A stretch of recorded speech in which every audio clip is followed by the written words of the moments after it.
तो आप में से कुछ लोग ऐसे होंगे जो इस वीडियो को किसी और वीडियो की तरह नज़रअंदाज कर देंगे, लेकिन अगर आप में यूपीएससी के लिए 1% भी सीरियसनेस है ना, अगर आप यूपीएससी के लिए सिर्फ 1% भी सीरियस हो, इनको इंप्लीमेंट करना जरूर शुरू करना। Hello everyone, I am Jatin Verma, a guide, a teacher and a mentor to around 4 to 5 lakh UPSC aspirants across many educational platforms. मैं ऑफलाइन और ऑनलाइन दोनों में एक टीचर रह चुका हूं और अपने इस 5 साल के तजर्बे में मैंने काफ़ी आईएएस ऑफिसर्स और काफ़ी स्टेट पीसीएस लेवल के ऑफिसर्स को निकलते देखा है। तो आज मैं अपने इस टीचिंग एक्सपीरियंस को जोश टॉक्स पे आपके साथ यहाँ पे शेयर करूंगा, जो कि आपके यूपीएससी सीएसई के सक्सेस के चांसेस को इंक्रीज कर सकता है। तो गाइस, सबसे पहला सवाल ये आता है कि अपने आप को 2 साल के लिए इस तैयारी के लिए जिसमें इतना सारा पढ़ना है, मोटिवेट कैसे रखा जाए। सबसे बड़ा क्वेश्चन ये है कि मैं क्यों पढ़ूं, मेरी अच्छी खासी नौकरी है या फिर मेरी नौकरी लग जाएगी या पिताजी का बिजनेस है या फिर मैं खेती बाड़ी कर लूंगा, तो मैं क्यों पढ़ूं। So the point is, if you are watching this video, then कहीं ना कहीं वो कीड़ा तो है कि मुझे यूपीएससी करना है या आईएएस होता क्या है, डिस्ट्रिक्ट कलेक्टर, या फिर मुझे एसएसपी या आईपीएस बनना है। ये एक फैसला आपकी आने वाली पीढ़ियों को और आपकी पिछली पीढ़ियों ने जो आज तक नहीं किया, ये एक फैसला उस पूरे मुकाम को, पूरे कारवां को बदल सकता है। अगर आप ये डिसीजन लेते हो तो शायद आप अपनी फैमिली में पहले आईएएस ऑफिसर होगे। आपके आने वाली 7 पीढ़ियां आपके इस डिसीजन से पॉजिटिवली इंपैक्ट हो सकती हैं। दूसरा बड़ा कारण यह है आपको मोटिवेटेड रखने का, अपने आप को मोटिवेटेड रखने का, कि whatever you would be reading would add to your personality. अगर मैं अपनी बात करूं तो मैं आज एक आईएएस तो नहीं हूं, लेकिन मैं एक एक्सपीरियंस टीचर हूं जिसने बहुत सारी पढ़ाई करी होगी, वही सारी किताबें पढ़ी होंगी। तो मैं ये कह सकता हूं कि मैं अपने इस एक्सपीरियंस को जब मैं सक्सेसफुली आज अपने बिजनेस में, कोचिंग इंस्टीट्यूट में लगाता हूं, तो मेरे पास उतने आइडियाज शायद आज नहीं होते जितने कि आज हैं उस एक्सटेंसिव रीडिंग की वजह से जो मैंने अपनी यूपीएससी की प्रिपरेशन के दौरान की। तो दोस्तों, मैं अपने बैंक की नौकरी के एक्सपीरियंस को भी यहाँ पे शेयर करना चाहूँगा। मैं एक अच्छी सी सिटी, चंडीगढ़ में सिटी बैंक में जॉब कर रहा हूँ और मेरी 1.5 लाख रुपए तनख्वाह है। तो मैं उस जॉब को क्यों छोड़ूं, क्यों रिजाइन करूं एक ऐसे एग्जाम के लिए जिसमें बताया जाता है कि 10 लाख लोग फॉर्म भरते हैं और उसमें से सिर्फ 500, 600 या 1000 सेलेक्ट होते हैं। तो ये भी एक बड़ा क्वेश्चन है। अगर वो अंदर से आवाज आती है, if there is some inner calling, आपको पता लग जाएगा। अगर दिल और दिमाग दोनों एक ही दिशा में बोल रहे हैं कि हाँ मुझे आईएएस करना है, मुझे उन 5600 लोगों में आना है, तो 56,000 की नौकरी ये मैटर नहीं करेगी आपके लिए। वो दिन रात आपको वो क्वेश्चन कहीं ना कहीं झंझोड़ता रहेगा कि why am I doing, why am I working for some corporate और फॉर सम इन्फोसिस, विप्रो और टाटा। कहने कोई अच्छी कंपनीज हो सकती हैं, लेकिन क्या ये आपको वो ओहदा दे रही है जो आपको राजा जैसा ओहदा दे सकता है, जिसमें आप किसी उस गरीब बच्चे का, किसी उस बीपीएल फैमिली का, बिलो पॉवर्टी लाइन फैमिली का भविष्य बदलने का एक मौका आपको देता है। तो ये आपको सोचना है कि आपको किसी और कॉर्पोरेट के लिए अगर 10 से 12 घंटे काम करने में कोई दिक्कत नहीं है, तो फिर अपने ड्रीम के लिए वो दिक्कत क्यों पैदा होती है। अब ये तो हो गई मोटिवेशन की बात। दूसरा बड़ा सवाल, frequent question which I come across is कि मैं एलिजिबल तो हूं, बट क्या मैं क्वालिफाइड हूं। बहुत सारे लोग अपने आप को कोसते रहते हैं कि मेरा एजुकेशन बैकग्राउंड अच्छा नहीं रहा, मैं सरकारी स्कूल में पढ़ा या केंद्रीय विद्यालय में पढ़ा हूं, या फिर मैं एकेडमिक रिकॉर्ड्स में इतना अच्छा नहीं रहा, मैं ओपन यूनिवर्सिटी से पढ़ा, या मैं बिहार की किसी यूनिवर्सिटी से हूं, या पंजाब की कोई ऑब्सक्योर यूनिवर्सिटी से हूं।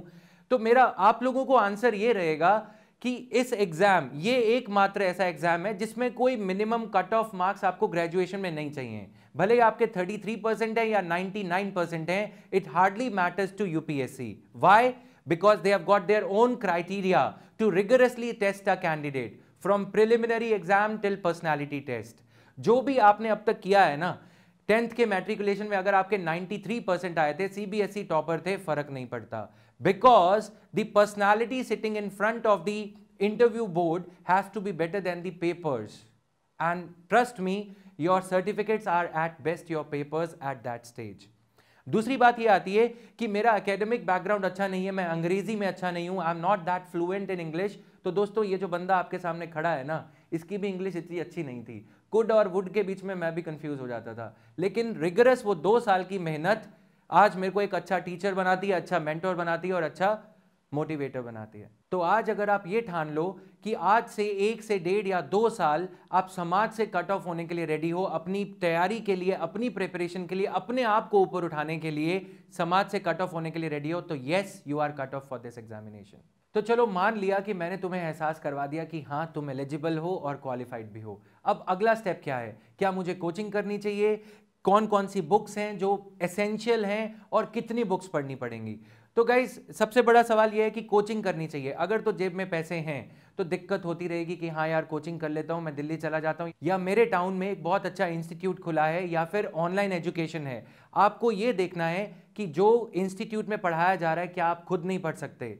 यहाँ पे कोचिंग की नहीं, गाइडेंस की ज़्यादा ज़रूरत रहती है। अगर आप किसी ऐसे सीनियर से या अपने कॉलेज के किसी प्रोफेसर से या अपने किसी दूर दराज के रिश्तेदार से भी अगर आप ये गाइडेंस पा सकते हो, today internet is your best friend, आप वहां से भी गाइडेंस ले सकते हो। And at the same time internet could be your best enemy also, because there is a lot of content. तो इसमें मैं आपको ये सजेस्ट करूंगा कि एक बुद्धास मिडिल पाथ लेते हुए आपको ये देखना है कि मुझे कोचिंग तो चाहिए, बट उन सब्जेक्ट्स के लिए जैसे इकोनॉमिक्स, कुछ लोगों की इकोनॉमिक्स क्लियर नहीं होती, कुछ लोगों को ऑप्शनल उतनी डेप्थ में उन्होंने नहीं पढ़ा होता, तो वो एक चीज है जहां पे आप कोचिंग देख सकते हो। अगर आपको सही गाइडेंस मिल जाती है बाकी सब्जेक्ट्स के लिए, चाहे वो इंटरनेट से हो, चाहे किसी टॉपर के ब्लॉग से हो जो कि आपको ऑथेंटिक लगता हो, तो उसको आप फॉलो कर सकते हो, right? That will give you the direction.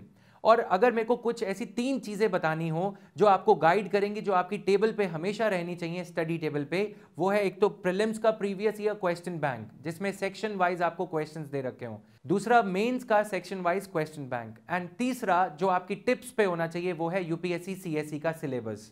अगर आपको ये तीनों चीजें पता हैं तो आपको ये हर दम पता रहेगा कि आप जो पढ़ रहे हो वो आपके एग्जाम के लिए रेलिवेंट है या नहीं, और आप जो चीजें पढ़ रहे हो क्या उसी के अनुसार, उसी के अकॉर्डिंग पास्ट ईयर्स में क्वेश्चंस पूछे गए हैं या नहीं। चौथी बड़ी प्रॉब्लम जो काफी यूपीएससी एस्पायरेंट्स पूछते हैं वो ये है कि ऑप्शनल सब्जेक्ट कैसे चूज करें। तो कुछ लोगों का कन्वेंशनल तरीका होता है कि मैंने ये ऑप्शनल सब्जेक्ट अपनी ग्रेजुएशन में पढ़ रखा है, I am very well acquainted with this subject, so I will choose this as my optional subject. कुछ लोग क्या करते हैं कि इस साल टॉपर का सब्जेक्ट कौन सा था, वो टॉपर का सब्जेक्ट अपना सब्जेक्ट बना लेते हैं। आपके लिए क्राइटेरिया यहां पे ये होना चाहिए कि the subject that you are going to take as your optional subject, क्या आप उससे फ्रेंडली हो। कहीं ऐसा तो नहीं कि आपने अपने ग्रेजुएशन ईयर्स में या पोस्ट ग्रेजुएशन ईयर्स में वो सब्जेक्ट इतना पढ़ लिया कि अब आप उससे बोर हो चुके हो, और कहीं ऐसा तो नहीं कि उस सब्जेक्ट का सक्सेस रेट बिल्कुल पुअर है या उस पर स्टडी मटेरियल अवेलेबल ही नहीं है। तीसरा, कहीं ऐसा तो नहीं सिर्फ उस टॉपर का वो सब्जेक्ट था इसलिए वो मेरा भी ऑप्शनल सब्जेक्ट बन गया।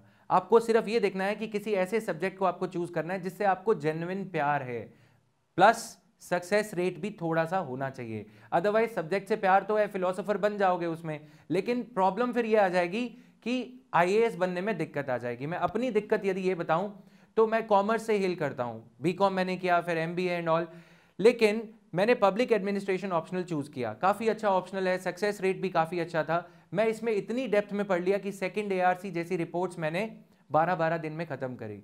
वो एक रीजन बन गया कि मैं आज एक अच्छा टीचर तो हूं लेकिन एक अच्छा आईएएस ऑफिसर शायद मैं नहीं बन पाया। मैं आपको ये सक्सेस के चैप्टर्स, शायद फेलियर के चैप्टर्स नहीं बताऊं, लेकिन मेरा उद्देश्य यहाँ पे ये है कि आपकी जेन्युइनली इसमें हेल्प होनी चाहिए। सो गाइज, 5th क्वेश्चन की ओर चलते हैं कि मैं न्यूज़पेपर कैसे पढूं। करंट अफेयर्स सबसे ज्यादा चैलेंजिंग एरिया इस एग्जाम का हो जाता है। द हिंदू नाम का एक अखबार है, हम हिंदू हैं या इंग्लिश हैं या क्रिश्चियन हैं या बुद्धिस्ट हैं, यूपीएससी हमें इस विषय में एटलीस्ट ये एक ही न्यूज़पेपर हमें पढ़वा देती है। आज तक मैंने अखबार नहीं पढ़ा, 5-6 घंटे मुझे पहली बार लगे थे। जो बंदा आपके आगे ये न्यूज़ एनालिस्ट है, आज मुझे करंट अफेयर्स का एंकर कहा जाता है यूपीएससी के लिए सिर्फ, राइट? तो यूपीएससी सिविल सर्विसेज एग्जाम के पर्सपेक्टिव से न्यूज़पेपर रीडिंग कैसी होनी चाहिए? हिंदू पढ़ें या इंडियन एक्सप्रेस या अमर उजाला या फिर दैनिक भास्कर? इंग्लिश मीडियम के लिए द हिंदू न्यूज़पेपर सजेस्ट किया जाता है, which I have been analysing on YouTube and elsewhere, and that is how many of you must be knowing me. तो न्यूज़पेपर पढ़ने का एक सीधा सा इशू, एक जो रूल ऑफ थंब लगाया जाता है वो ये है कि जो इश्यूज नेशनली इंपॉर्टेंट हैं, धीरे धीरे से आपको ये ग्रिप बनता जाएगा कि न्यूज़पेपर कैसे पढ़ना है, इसमें कौन से फैक्ट्स पे आपको फोकस करना है। Gradually, within 2-3 months, you will be thorough with the process to read the newspaper. अगर आप इसको अपने कॉलेज डेज में या स्कूल डेज में जैसे मम्मी पापा समझाते हुए आ रहे थे, बेटा अखबार पढ़ लो, अगर तभी से पढ़ना शुरू कर दोगे तो ज़्यादा अच्छा रहेगा, राइट? तो point is you have to read the newspaper or the current affairs from the examination point of view.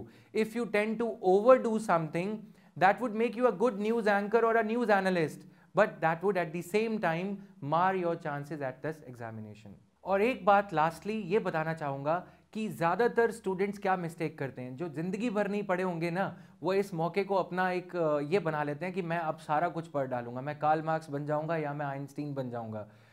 उतना पढ़ो जितना इस एग्ज़ाम के लिए ज़रूरी है। लाइब्रेरी बनाने की कोई ज़रूरत नहीं है। बुक्स आपको हर टॉपर एक नई बुक सजेस्ट करेगा, लेकिन आपको वो बुक्स नहीं परचेज करनी। Maximum 80 to 90, I would say 100 books plus 1 book that arrives your place on a daily basis, that is the Hindu newspaper. अगर आप ये चीज़ें पढ़ते हो, जो मोस्ट एसेंशियल यूपीएससी की बुक लिस्ट है, एनसीईआरटी बुक से भी क्वेश्चन पूछे जाते हैं, करंट अफेयर से भी क्वेश्चन पूछे जाते हैं।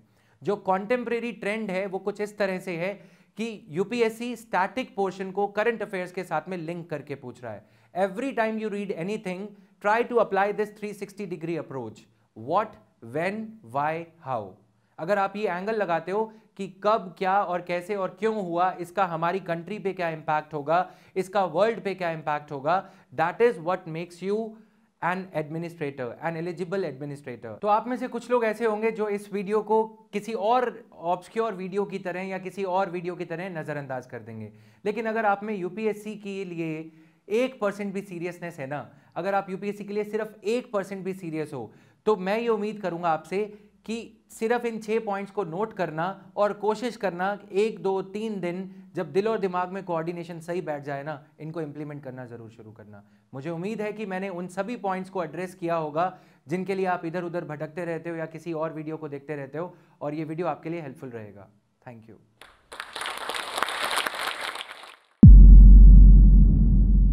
लगता था शायद मैं आईएएस बन भी जाऊं तो मुझे इंग्लिश शायद नहीं बोल पाऊंगा।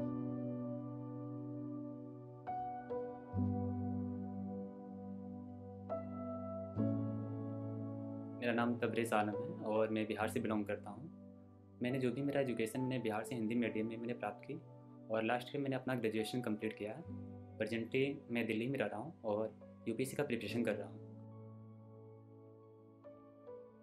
तो प्रॉब्लम जो सबसे बड़ा जो प्रॉब्लम होता है कि जैसे आप हिंदी मीडियम में स्कूल जब प्राप्त करते हैं तो क्या होता है कि जब कोई अगर आपसे कोई प्रश्न पूछता है इंग्लिश में तो आपको उसके बारे में जानकारी आपको होता है, बट क्या होता है कि लैंग्वेज का आप उस इंग्लिश में एक्सप्लेन नहीं कर पाते। इंग्लिश से तो बहुत डर लगता है क्योंकि मेरा इन्वायरमेंट ही नहीं है, तो इंग्लिश से डर लगेगा, ये नेचुरल है।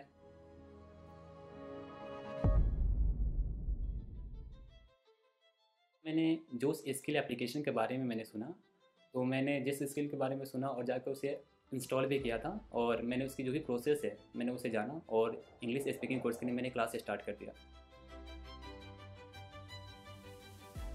पहले तो थोड़ा बेसिक पोर्शन ग्रामर का बताया जाता है, उसके बाद वोकैब्स का जो प्रैक्टिस करना पड़ता है, उसके बाद रीडिंग प्रैक्टिस होता है और अल्टीमेटली आपको प्रैक्टिस करना पड़ता है आपके प्रैक्टिस पार्टनर से। 10 मिनट आपको मिनिमम बात करना पड़ता है, उसके बाद आपका एक जो कोर्स होता है वो कंप्लीट हो पाता है। मैं बोल सकता हूँ श्योरली कि मैं किसी से भी कोई भी पर्सन हूँ मैं उसे इंग्लिश में कम्युनिकेट कर सकता हूँ, मुझे कोई इशू नहीं है।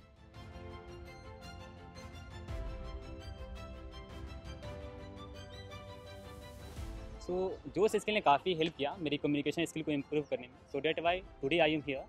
सो first of all I would like to thank Josh skill who really helped me a lot to improve my communication skill. Thank you, Josh. And finally, I would like to say, education is the most powerful weapon which you can use to change the world. Thank you.